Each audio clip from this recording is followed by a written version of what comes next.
আপনারা জানেন যে আজকে সেরাশুনি আমরা একটি খাল খনন করতে এসেছি। আমাদের প্রিয় প্রধানমন্ত্রী তারেক রহমান কৃষি কাজের জন্য এবং জলবদ্ধতা দূরীকরণের জন্য এবং জলবায়ু পরিবর্তনের নিরসনের জন্য তিনি মহা প্রকল্প নিয়েছেন খাল খনন। ইতিমধ্যে 20,000 কিলোমিটার খাল খনন, পুনঃসংস্কার, পুনঃখনন সহ জলবদ্ধতা দূরের জন্য তিনি শুরু করেছেন। এই 20,000 কিলোমিটার খননের মধ্যে দিয়ে তিনি তার কর্মসূচি শুরু করেছেন। বাংলাদেশের তিনি তার নিজের জেলা বগুড়া, দিনাজপুর, কক্সবাজার, চাঁদপুর এবং যশোর মধ্যে দিয়ে শুরু করেছেন। আমরাও তেমন একটি শুরু করলাম। ইতিমধ্যে আমরা উত্তরণের মাধ্যমে শুরু করলাম।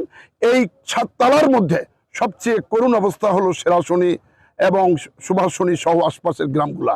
এই জলবদ্ধতা দূরীকরণের জন্য আজকের থেকে আমরা একটি সাইড কাটছি, যেটা চরভদ্রা নদী দিয়ে পার হবে এই পানি, এবং সেটা কেশবপুরের প্রয়োজন আমাদের সাথে সাথে সদর ভাই, কেশবপুর, মনিরামপুর এবং ডুমুরিয়ার জলবদ্ধতার সৃষ্টি হয়েছে।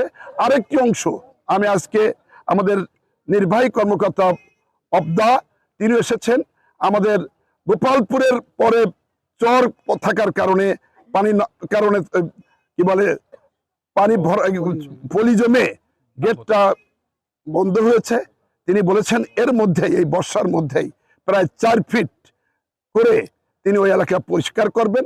আমরা ওটাও শুরু করব আগামী অর্থ বছরে।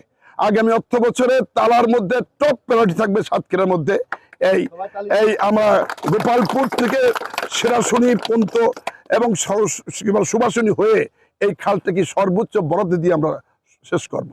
তাই আপনাদের সকলের সহায়তা কামনা করছি। খাল কর্ম চলছে, উন্নয়ন হবে।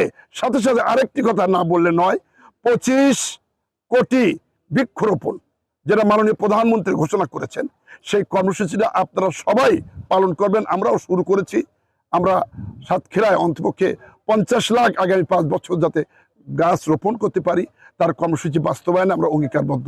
আবার বলছি, মাননীয় প্রধানমন্ত্রী আপ্রাণ চেষ্টা করছে দেশের জন্য। এই জন্য মেগা প্রজেক্ট না নিয়ে ক্ষুদ্র প্রজেক্ট এবং মানব সম্পদ সংশ্লিষ্ট কৃষকের বর্জনের জন্য, মহিলাদের জন্য সংরক্ষণের জন্য এবং আজকে রোপণের মধ্যে দিয়ে জলবায়ু পরিবর্তনের বৈষম্য যে দূর করার জন্য ইতিমধ্যে কর্মসূচিগুলো যুগান্তকারী কর্মসূচি। এবারে বাজেট হয়েছে যুগান্তকারী বাজেট। আমরা মনে করি তার মধ্য দিয়ে মেগা প্রজেক্ট না নিয়ে গ্রামের মানুষের প্রজেক্ট নিয়ে তিনি যেন কাজ করতে পারেন। আল্লাহকে তারা দোয়া করবেন। তারেক রহমানের তার কর্মসূচি বাস্তবায়নের মধ্যে দিয়ে শহীদ জিয়া হবেন, খালেদা জিয়া হবেন, তারেক রহমান।